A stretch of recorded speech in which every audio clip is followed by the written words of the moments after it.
Welcome to our second webcast, a chance to connect with alumni near and far. McGill law degrees open doors in every corner of the world. We are Canada's most globally oriented law school. Proudly rooted in Montreal, we reach out to the world with our ideas and our people. In our fully integrated program, students earn degrees in the common and civil law, learning to think critically, to be agile and sensitive to difference, and to tackle problems that cross boundaries and involve multiple sets of rules. Permettez-moi de vous partager quelques nouvelles de la faculté.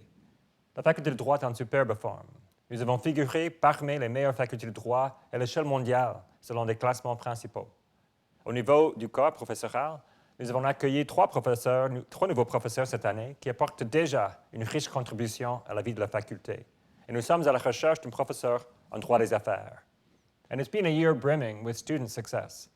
At convocation on May 30th, we'll welcome another cohort into our exceptional alumni community.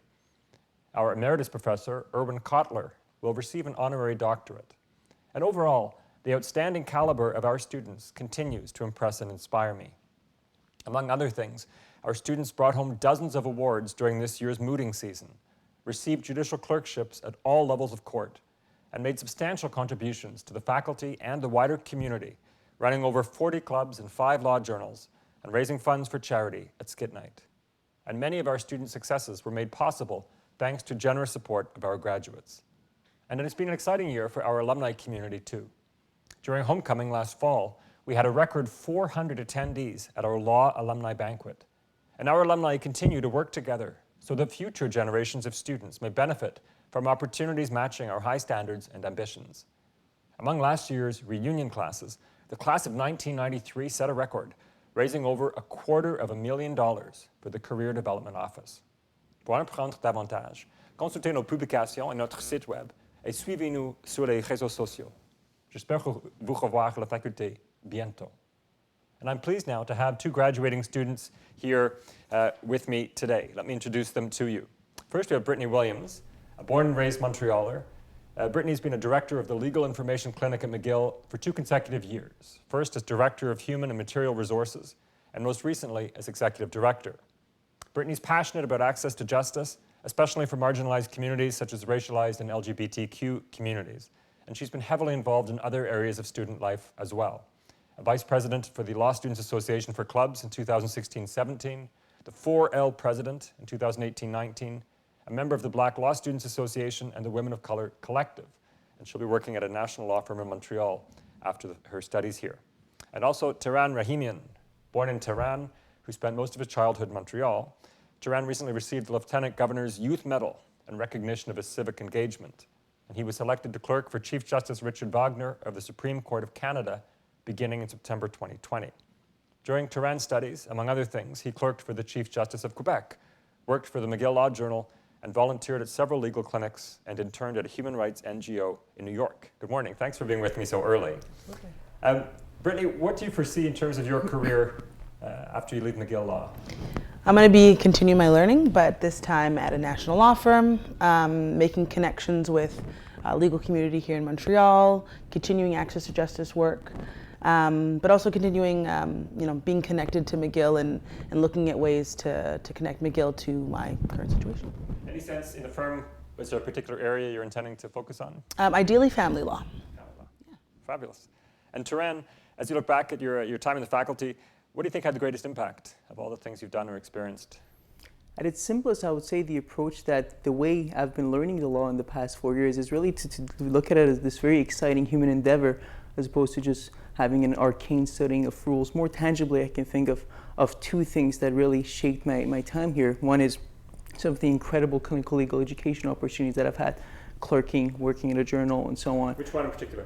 So definitely clerking at the Court of Appeal last year was the most unparalleled and instructive experience that I've had in the past 4 years. And if I understand correctly, that's one of those unique opportunities that you only have in Quebec. Having that type of exposure with a judge was definitely one of the best experiences. Working at a journal, and at that, one of the best journals in Canada, one of the most highly cited by the Supreme Court of Canada. Again, wonderful opportunity. And for someone like myself who's more considering a career in the international arena, definitely the doors that have been opened in the past 4 years, wonderful.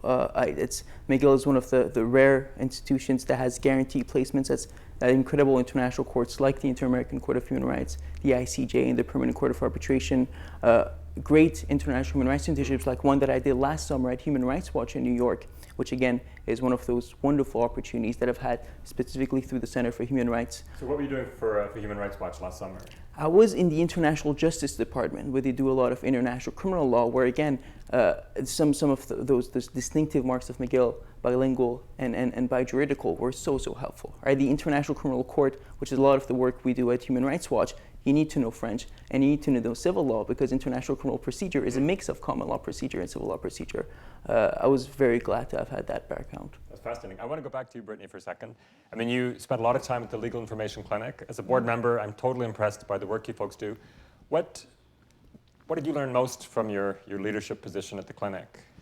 Honestly, I was constantly impressed by the students that we had who were helping us. It's obvious that the training that they were getting was helping them not only learn the law that they would be using in the practice in years to come, but also helping real people with real problems every day. And I mean, we're the largest Canadian, largest student-run clinic here in Canada, and we're lucky that we have a fantastic law school that trains people to be able to help real people with real problems. I certainly know a lot of students feel that the time at the clinic is the moment where the classroom learning most kind of makes contact with the world. What are the sorts of problems that come by the clinic? I mean, you know, we're in a student area, so there's a lot of régie du logement problems, so issues with landlords and things like that, employment. But it goes even to like a lot of family law questions, things about divorce, things about custody. We've had some international questions about like international adoption, quite a bit of immigration. We really do see like a wide range of legal issues there.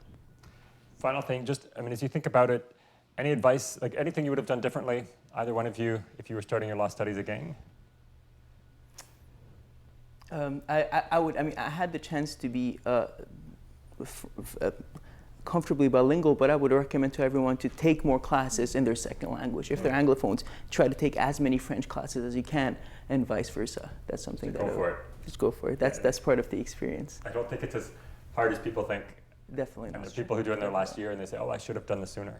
And I've seen a lot of my peers regret that when they reach third or fourth year, regretting not using this opportunity to take these French classes. Anything you would have done differently, Brittany? I think I would have challenged myself to get involved in the more like academic extracurriculars, like a journal or a clerkship. It was only in like three or four hours that I realized I was like, oh, I could have done that. That's definitely something that I was trained to do here, and that would definitely recommend people looking into. Well, you both made huge contributions. Now you have a question or two for me. So I'm going to be an alumna soon, in about a week, and I'm wondering what ways alumni can stay involved and keep ties with the faculty. There's a huge number of ways. So there's informal mentoring in all kinds of ways, but there's also a formal mentorship program, Red Link, where alumni can sign up to be matched with students. We have a wide number of guest lecturers come in. The advocacy course in second year in particular has people from a whole range of practices coming in and sharing the kind of advocacy work they do. There's also numerous speakers who come in for things run by the Career Development Office and student clubs. So keep an eye out for that. It's also really important to us that people simply share alumni news about themselves. Sometimes people are modest, but we want to know what you're doing, what you're achieving, the new opportunities you've taken up. So make sure you're sharing stuff back to us. And it's also important to us that people follow us on social media and sort of engage. So look for us on LinkedIn and Facebook and Twitter and so on. And I've received so much from the faculty and from the staff here, and for which I'm genuinely profoundly grateful. And now that I'm wrapping up my studies, I'm already starting to think, in what more material ways can we start contributing, even at these early stages of our alumni status, in our little own ways? Well, in the Quebec context, the government grant we get goes pretty much entirely to cover the salaries. So everything else, the sorts of opportunities you've had, even something very modest, a club being able to take a guest speaker to Thompson House for lunch, all that depends on alumni donations. And so that's a crucial thing. We really do rely on alumni support to allow us to do any of the experiential things that you have found meaningful. So the donations are very important. And we're very pleased to see alumni engagement and support increasing. So The last year for which we have data, we had a 27% increase from the previous year in the number of alumni who donate, and it's very important to us. Don't wait till you can give $500,000.